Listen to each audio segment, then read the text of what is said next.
This episode is brought to you by LifeLock. It's Cybersecurity Awareness Month, and LifeLock has tips to protect your identity. Use strong passwords, set up multi-factor authentication, report phishing, and update the software on your devices. And for comprehensive identity protection, let LifeLock alert you to suspicious uses of your personal information.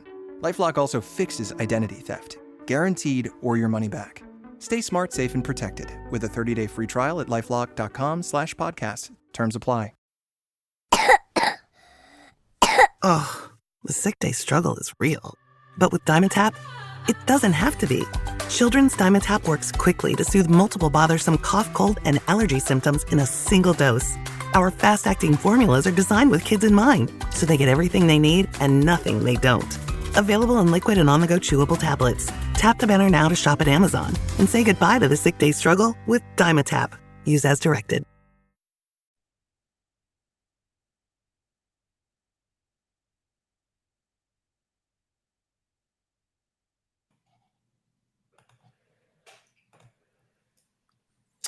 Welcome to episode number 49 of the Inside Job Boards and Recruitment Marketplaces podcast. I am one of your co-hosts, Steven Rothberg. I'm the founder of College Recruiter, a job search site that believes that every student and recent graduate deserves a great career. And I am joined here by my co-host, Peter Zollman. I'm with the AIM Group. We work with recruitment marketplaces to provide business intelligence and consulting.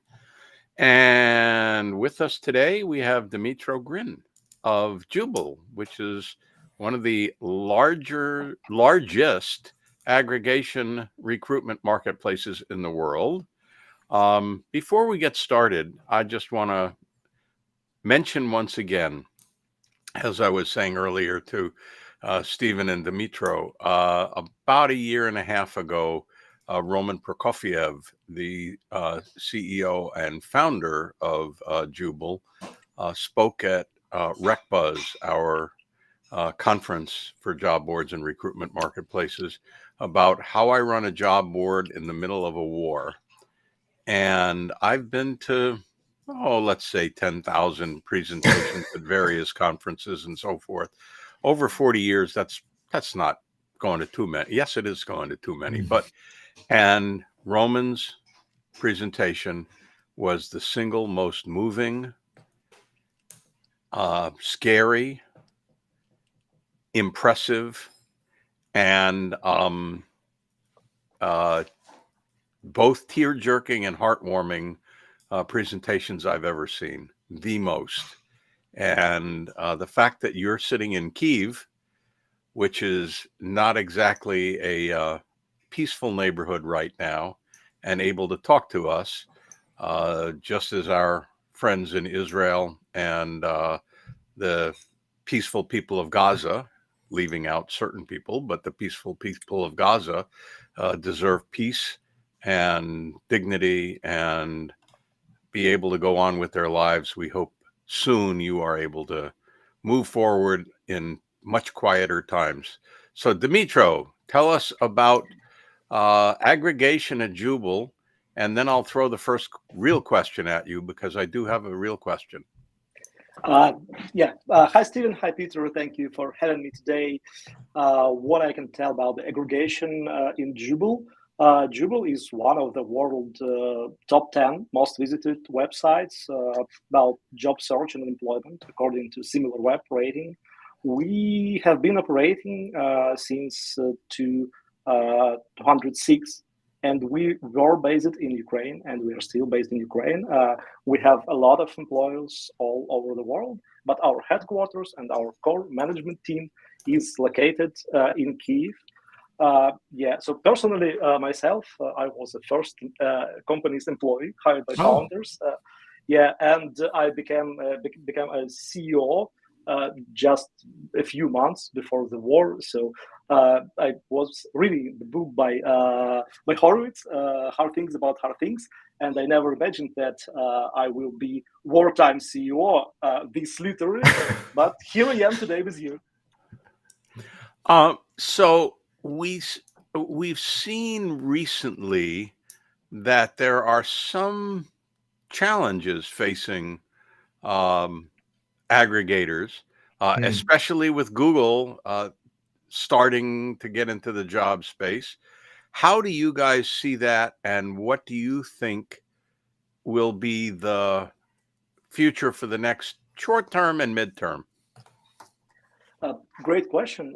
Job aggregation was always a challenging task because we must deal with a huge amount of poorly structured or unstructured data.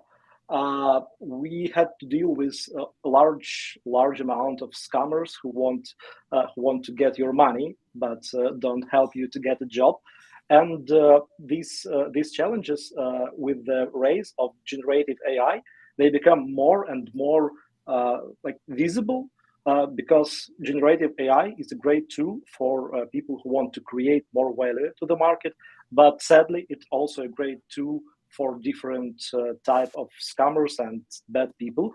So I think dealing with the data and with large amount of data is more vital challenge for job aggregators than to face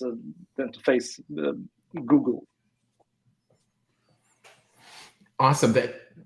We run into the same things at College Recruiter. So what Jooble is facing, you're in almost, is it 70 countries, 69 different countries or something?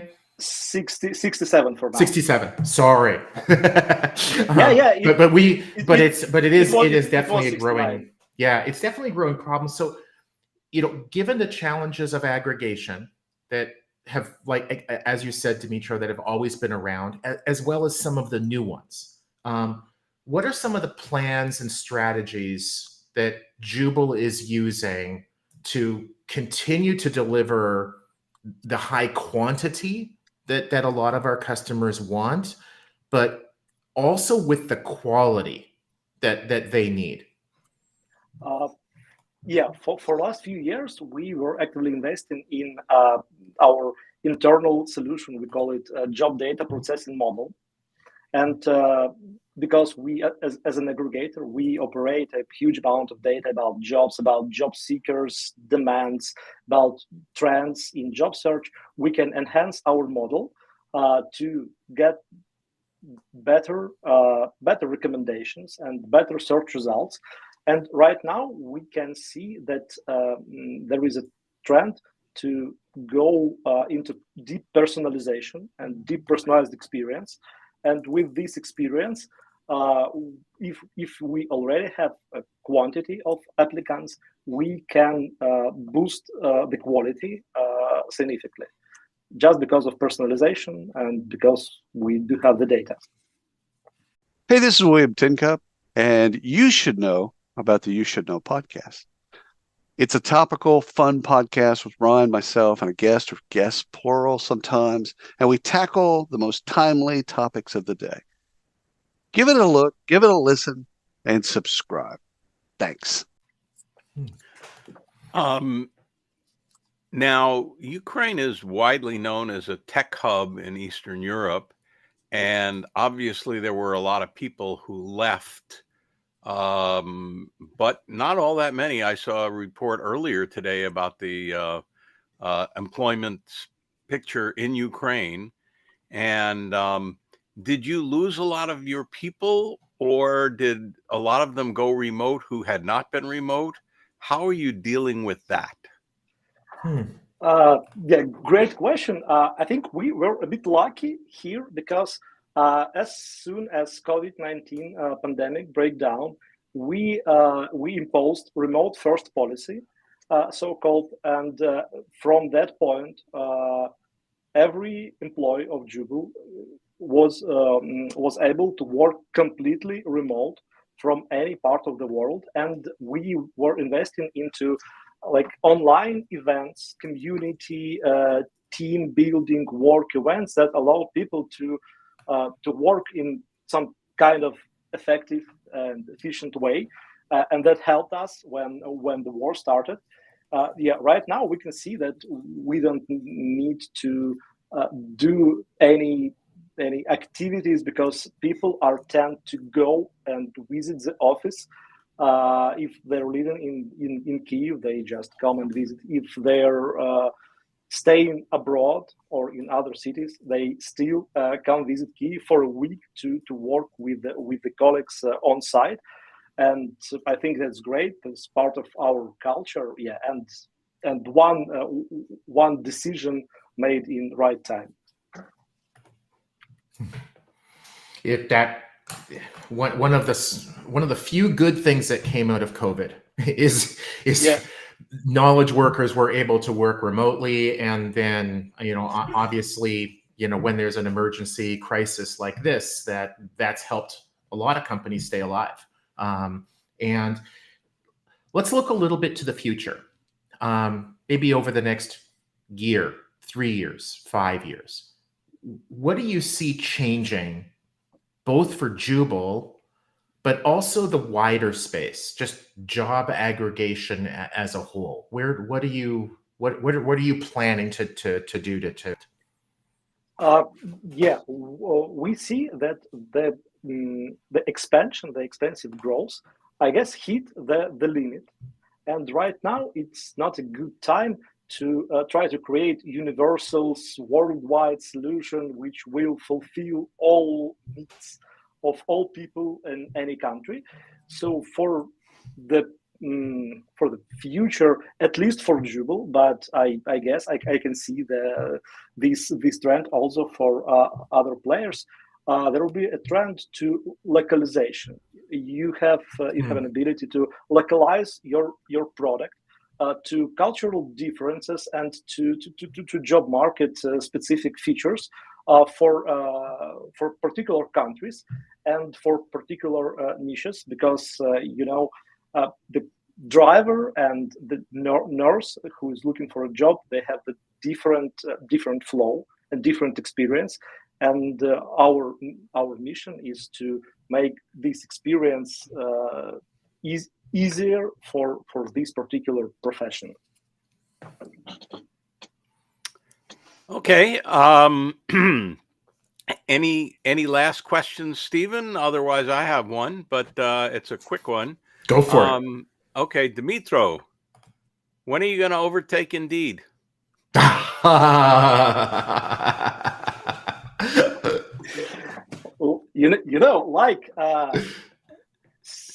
Somebody somewhere, I heard this quote, and I really use it often. We are not competing with Indeed. We are competing with our yesterday version of ourselves. So I don't know. Maybe never, maybe tomorrow, but it's not our goal and it's not our focus. I think we can quote that. Maybe never, right? Maybe tomorrow. The CEO of Aggregation at Jooble promised, guaranteed 100% they're overtaking Indeed tomorrow. And you can say that that's not exactly what he said, but we can make stuff up. No, the quote is maybe never, maybe tomorrow. Yes, absolutely. Maybe never. It will make a great headline. I like the answer, though. We're competing with ourselves. I love that. And where we were yesterday. Yeah. Mr. Steven. Yes. Good morning to you, because it's still morning for you. Mr. Dmytro, good evening to you, because it's evening for you.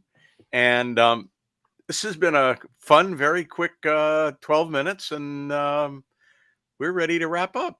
Thank you for coming, and have a good evening, and good wishes for peace ahead for all.